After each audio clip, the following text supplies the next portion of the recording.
Assalamualaikum warahmatullahi wabarakatuh. My name is Nur Aprianti Hanifah from before 2017, and today I would like to explain about 5 ways to improve education in Indonesia. I make this video to fulfill speaking for academic purposes as a final assignment. I will put the link on the description box. In recent years, the Indonesian government made significant strides toward accessible education in Indonesia. However, as of 2012, only 51% of adolescents aged 15 to 18 attend school.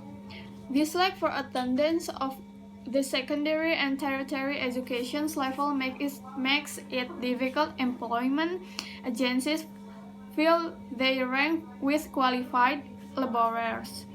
In order to address this issue, the Asian Development Bank (ADB) recently published a list of educational goals for Indonesia. 1. Give high priority to early education. Early childhood education lays the foundation for greater success further down the education pipeline. Greater equality of opportunities and outcomes and efficient use education system results overall, wrote the ADB.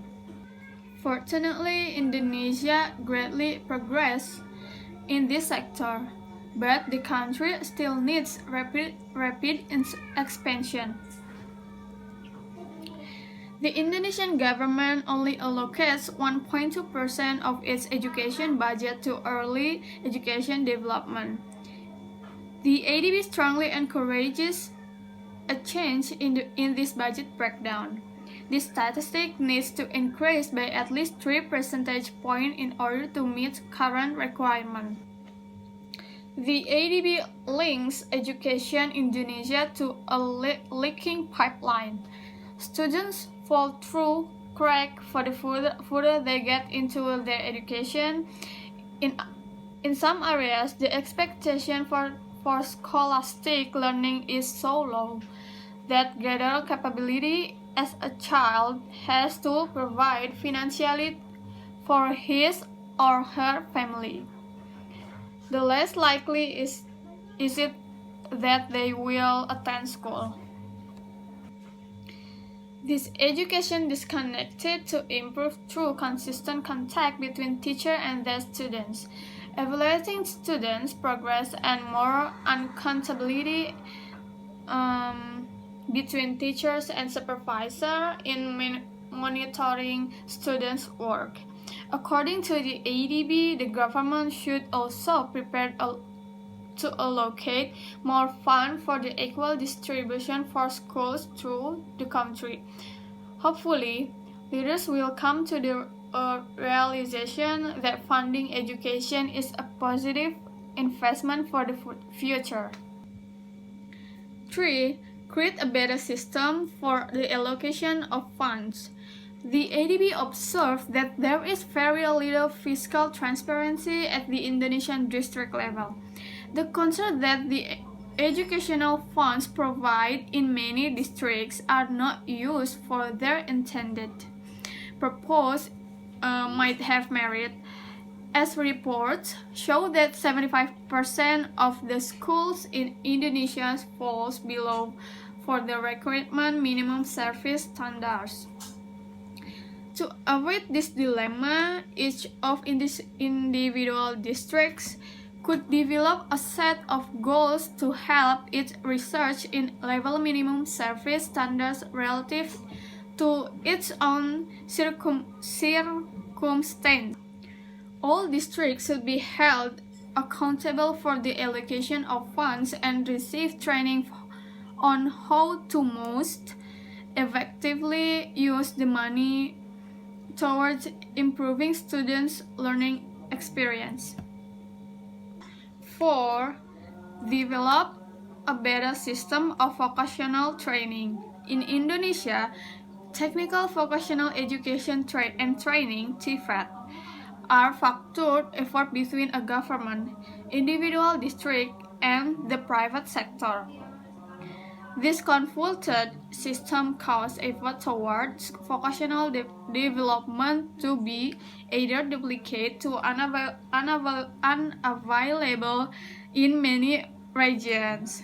Increased coordination is necessary between parties involved in order to achieve a more efficient effort toward better vocational education for the students. In many cases, TVET students are taught by teachers who possess little experience in the education field. This lack of qualification often results in student leaving his or her education experience with inadequate skills to perform efficiently in the workspace. As a solution, the ADB proposes consolidating these various TVET efforts into a single coordinated body. As for the teachers, the ADB suggests that they be given a reciprocating contact that allow them to move between their work in the field and their instruction in the classroom. In this way, all parties involved will be able to stay updated with the changes that occur in their area of expertise. 5. Increase emphasis on adult education. Less than half of the Indonesian adult population has received a higher than a primary education in Indonesia. Not 30% of individuals between the age of 25 and 64 have attained a senior secondary education or higher. Gender inequality also runs rampant as the literacy rates of women are half that of men. Through many courses of action could be taken, the ADB suggests that in order to best increase adult levels of education, night classes in a local college and vocational schools should be offered for the working adult. To address the issue of gender inequality, women should be given special classes that address a range of useful topics that enhance their abilities in everyday life. That's all from me. Thank you so much for the attention. Wassalamualaikum warahmatullahi wabarakatuh.